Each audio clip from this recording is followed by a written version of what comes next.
اللہ تبارک و تعالی نے انسان کی دو کیفیتیں ایسی رکھی ہیں کہ اگر وہ کیفیتیں اللہ تبارک و تعالی انسان میں پیدا نہ کرتے تو انسان کو دنیا کی خوشی اور کامیابی کا احساس اور ادراک ہی نہ ہوتا، دنیا کے غم اور ناکامی کا اس کو ادراک ہی نہ ہوتا، اور جب خوشی اور غمی کا اس کو ادراک نہیں ہوگا تو اس نہ تو خوشی کا لطف حاصل کر سکتا ہے، نہ وہ کامیابی کا مزہ حاصل کر سکتا ہے، نہ اس تکلیف اور مصیبت کا غم محسوس کر سکتا ہے۔ اس لیے اللہ تبارک و تعالی نے یہ جو دو کیفیتیں انسان کے اندر رکھی ہیں، ایک امن و اطمینان کی کیفیت اور ایک دہشت اور خوف کی کیفیت۔ امن و اطمینان کی جو کیفیت ہے، اس کیفیت کے ذریعے سے انسان اپنی نعمت کا ادراک کرتا ہے، نعمت کے لطف کا ادراک کرتا ہے، اپنی کامیابی پر خوشی کا ادراک کرتا ہے۔ اس لیے کہ اگر اس کے اندر امن و اطمینان کی کیفیت نہ ہوتی تو اس کو کامیابیاں ملتی، اس کو اس کی کوئی حیثیت نہ ہوتی، اس کو کوئی اس کے لطف اور لذت کا احساس ہی نہ ہوتا کہ مجھے کامیابی ملی ہے، اظہار خوشی کی اس کے اندر کوئی ولولہ اور جوش ہی پیدا نہ ہوتا۔ اور اگر اس کے اندر دہشت اور خوف کی کیفیت نہ ہوتی تو اس پر اگر کوئی مصیبت ٹوٹتی،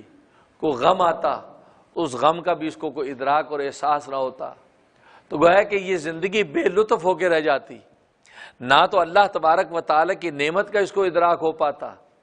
نہ اللہ تبارک و تعالیٰ کی طرف سے آئی مصیبت پر اس کو کوئی ادراک ہو پاتا، یہاں تک کہ اس کی زندگی ایسے بے ہنگم ہوتی، بالکل اسی طریقے سے جیسے کہ اگر منہ کے اندر سن کرنے کا ٹیکا لگا دیا جائے اور منہ اس کا سن ہو جائے، اب لذیذ کھانا بھی کھاتا ہے تو اس کے لذت کا احساس نہیں ہوتا، اس کو یہ تو محسوس ہوتا کہ کوئی چیز حلق سے اتر رہی ہے، لیکن اس چٹپٹی بریانی اور قورمے کا لطف محسوس نہیں ہو رہا، اس کو مرغ مسلم کا مزہ محسوس نہیں ہو رہا، کیونکہ اس سن کرنے والے ٹیکے کی وجہ سے اس کی ساری قوت ذائقہ سن ہو گئی ہے، اس کے اندر حس ختم ہو گئی ہے، تو دیکھو اس لطف کا اس کو احساس نہیں ہو رہا، وہ چیز تو اس کو پہنچ رہی ہے، اس کی کیلوریز، اس چیز کے وائٹامنز تو اس کو پہنچ رہے ہیں، لیکن کھانے کا لطف نہیں ہے، مزہ نہیں ہے۔ بالکل اسی طریقے سے اگر امن و اطمینان کی کیفیت اس کے اندر نہ ہوتی کہ وہ خوشی کو محسوس کر سکے، وہ نعمت کا لطف اٹھا سکے، وہ کامیابی کا مزہ پا سکے،